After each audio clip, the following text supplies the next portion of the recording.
Can God change his mind? It depends on what you mean. Can God change his mind? I guess. Okay, Like, well, I mean, never God. mind then. Never mind. No. I just because if God is his mind, and he is this thing, so like, you mean Can could God he learn not be anything himself? new? Can God learn anything new? All right, good to see you all back here again. Grab a seat because this one gets philosophical fast. On Modern Day Debate, hosted by James, Perspective Philosophy sat down with Matt Dillahunty to settle a question that sounds simple until somebody actually tries to answer it. Is Christianity true? Perspective came in swinging with Leibniz, Hegel, and an argument that logic itself only makes sense if the Trinity is real. Matt came in with a much smaller question, and it turned out to be the one that mattered. Can a perfect mind ever doubt itself? Stick around through the whole thing, because the audience questions near the end are where the pressure really builds, and one answer completely reshapes how you hear everything that came before it. And do me a favor while you're watching, drop a comment and tell me what city or country you're tuning in from. I genuinely enjoy seeing how far this stuff travels. Okay, let's get into it. EO. This one from Fetor Mephitis says, "Thank you for hosting this, James. My pleasure, and all credit to the guests. They're the lifeblood of the channel." They say, "Looking like a good one. I may have a question later, if that's okay." Yep, let me know, Feeder, if you got that question. Displaced Gamer, thanks very much, says, "Perfect. Can't improve." They're saying perfect as in colon, can't improve. Perfect being wouldn't change perfect state. God was perfect alone before the universe. Universe's existence changed perfection. Contradiction, God's existence contradicted. I can answer that. Yeah, like, so I can understand why you would look at it that way, but remember that God is eternal and atemporal. So the whole point of John chapter 4 is to say that Christ, who was assumed into heaven, already existed prior to his experience on earth, actually existed before earth, and so existed, came to earth, lived the human life, and assumed into heaven. So the relationship in the Trinity, and it's in the Athanasian Creed, was already necessary prior to this relationship. Although saying prior is a bit of a mistake in some respects, because it implies temporality. Remember, like, it is eternality, but it's not eternal as in everlasting, but as in timelessness. The absolute relation of God to himself is what necessarily produces this reality, which is why Thomas Aquinas would say the knowledge of God is actually the most causative aspect of God. It is what causes his willing. It is the constant creation or sustenance of reality itself. So it is that relationship which manifested the story and the historical events that would then occur, and all of this.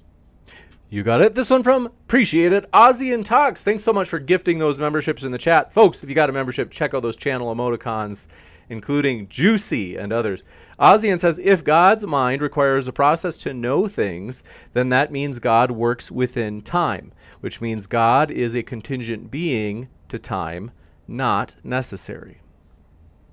That's actually a really nice point. I like to say what you're saying, like, essentially, if God existed within time, then, this implies like a kind of a procedure which implies that it is not something which is complete even as well. The issue with this, really, as I've said, is that it's more of the fact that God not only exists outside of time, but creates time.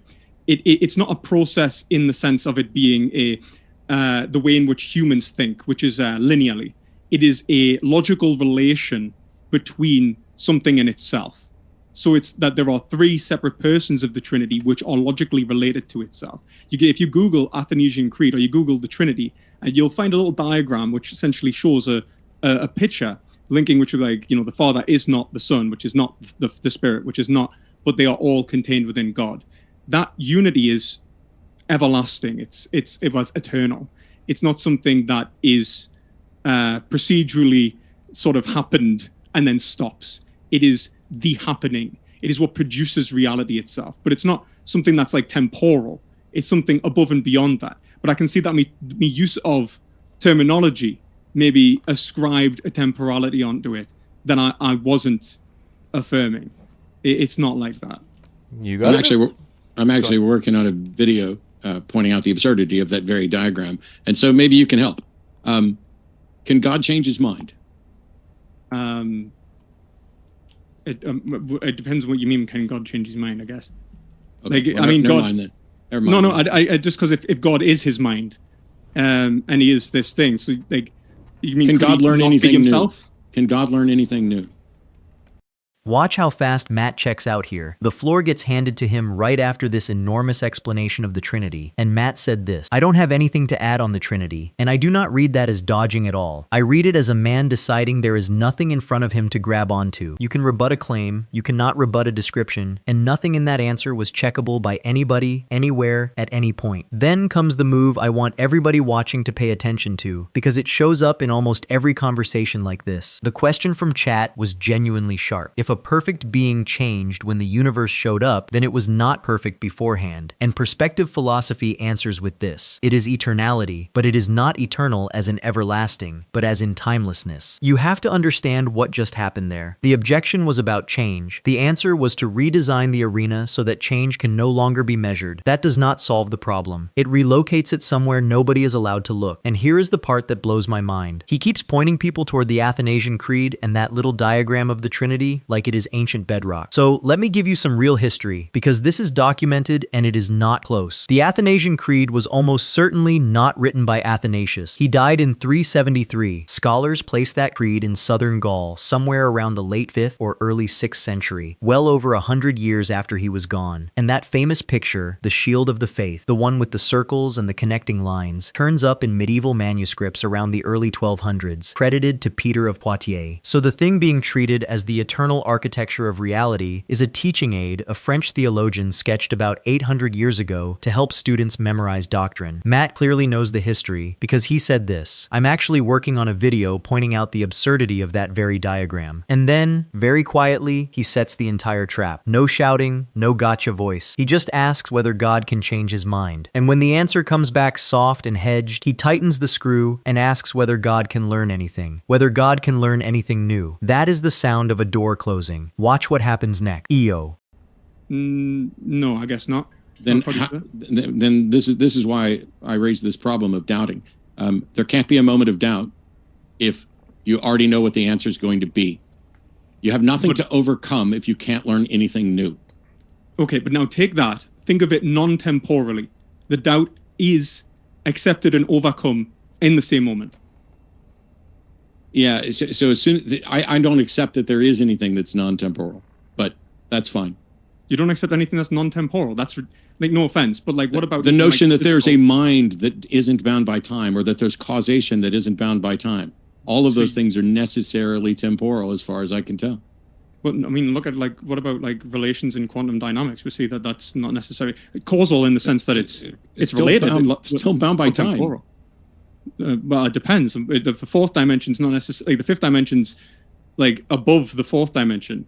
It's not like if, I mean, I'm not necessarily arguing for something like string theory, but I'm just saying that I think you would have to affirm that there would be no model of physics which could apply non-linear causation or retrocausative effects, which I think we see evidence of the exact opposite in quantum dynamics, where we see something from the future changing the past, or having occurred which has an effect on the past. So I don't know why, like, I'm not affirming like any specific theory, but I don't know why you would argue that. Yeah, because God isn't quantum mechanics, and you're arguing by analogy. If something isn't in any way bound to space or time, if it knows, there can't be a moment of doubt if there's no moment. Must move on to the next one. This one, appreciate it. Eerie Poplar says Deuteronomy 23:12 through 14 suggests that God views fecal matter as unclean. Yet God is comfortable indwelling humans with all the fecal matter they have inside of them. What's up with that? I think that's meant to be serious. Not one of Matt's arguments. But this is I don't really understand. I'm the one that's most likely to say another word for fecal matter, but it's maybe here. Maybe let me help out. Maybe, caller or questioner, maybe it's perfectly clean and acceptable while it's inside, and not when it comes out.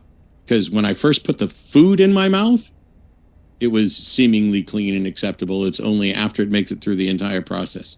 So maybe I don't know why God would be upset about A better question is, why he puts the fun factory and the defecation place so close together.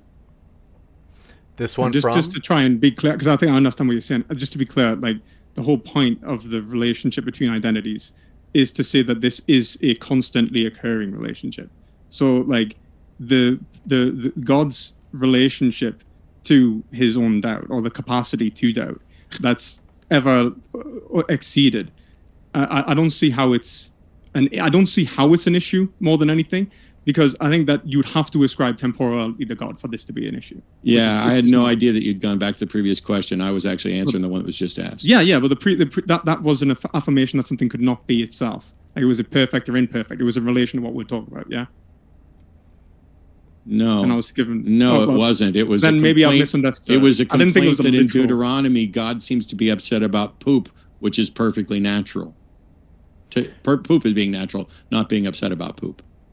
And there it is. Perspective philosophy said this. No, I guess not. 4 words, and the position is finished. Because Matt closes it immediately. He said this: there can't be a moment of doubt if you already know what the answer is going to be. You have nothing to overcome if you can't learn anything new. That is such a clean piece of reasoning that I had to sit with it for a second. Doubt is not a mood here. Doubt is an information gap. It is the space between not knowing and knowing. Seal that gap permanently, and doubt has nowhere left to live. So the moment you agree nothing can ever be learned, you have agreed there is no gap, and the entire story about a moment of uncertainty on the cross has nothing underneath it. Now watch the escape attempt, because this is my favorite category of philosophical move. Perspective philosophy said this: take that, think of it non-temporally, the doubt is accepted and overcome in the same moment. Think about what that actually describes. A doubt that starts and finishes at the identical instant. Whatever that is, it is not doubt. It is a word being kept on life support so the theology does not lose a limb. It is like telling me you ran a marathon where the start line and the finish line are the same spot and you never moved. At some point, the word stops pointing at anything real. And I want to be fair to him here, because he is not lazy and he is not stupid. He genuinely believes this framework holds together, and he can build it out live, under pressure, in front of 1,000 people. Most of us could not do that. But constructing something quickly is a different skill from that thing being true. Then he reaches for physics, and that is where it really comes apart. He starts talking about quantum dynamics and effects that supposedly reach backward into the past, trying to buy himself a kind of causation that does not run in a straight line. And Matt does not even raise his voice. He said this: because God is in quantum mechanics, and you're arguing by analogy. That is the whole problem compressed into one sentence. Strange behavior in particle physics does not license strange behavior in your doctrine. Those are 2 completely separate conversations. You do not get to borrow the weirdness of one field to shelter a claim in another one. And notice the direction it always runs. The weirdness never makes the doctrine harder to hold. It only ever helps it survive. That is the moment you realize you are not watching an argument anymore. You are watching maintenance. DA. This one coming in from Displaced Gamer says, does the question of what explains God lead to an answer of epistemically infinite regress with an unending chain of explanations of God's existence? I'm not sure who it's for. I wouldn't say it does, because I would say that the point that I'm trying to raise here is that it can't be an endless regress. That it is a permanent relation between what is reason and itself. So it's even in the attempting to sort of regress further, that would be the affirmation of itself. So no, it couldn't be. It's not like that's why it's begotten, not made. It's why it's necessary and not contingent, because it cannot be doubted. This one from the Trib One says, not a simp, but Matt's mind is perfect. FRFR says no cap. FRFR no cap. I tried to look up what FRFR. What does that mean? Does anybody? I think it's for real, for real. Oh, okay. Thank you. But I don't actually have a perfect mind, so I might be wrong about that. This one from Ozian Talk says, Matt, is it possible for a perfect mind to defeat you in chess in one move? So chess isn't solved by humans, but if it's solvable, I would think that a perfect mind would have already solved it. So if it's possible for chess to be won in a single move, then a perfect mind could absolutely do that. And if it's not possible, then a perfect mind would already know that. You got it. I think that is brilliant, though. I really want to just say that. I think that was really well said, because essentially that shows that something is bound by the rules in relation to itself. So if it's logical relationship to itself, it's bound by the same rules of logic that everything else is. Well, that's not a rule of logic that it's bound by. It's just like God. So God can't make a married bachelor, but that's because of the definitions of there. And so it's contingent on whether or not chess is in fact winnable. Nobody's asserting, no modern theologians asserting that God can do what is logically impossible. I think that I would say that you're arguing that God can do something logically impossible by engaging in a kind of knowing itself without actually engaging in a possibility of knowing itself. You're saying that so you're saying that me saying that God can know itself and has always known itself and doesn't require time to do it. I never said time. I said the process of knowing itself. Time is a process.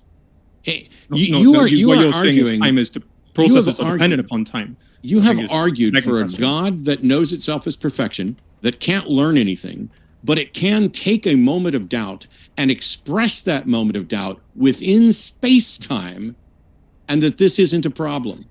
No, I said that it can't learn anything new. It can constantly know itself, learn itself. That's what it is doing. It's not if it says, my God, why hast thou forsaken me? That is something within space-time, an expression that took some duration, that expressed of doubt, which you described as a moment of doubt.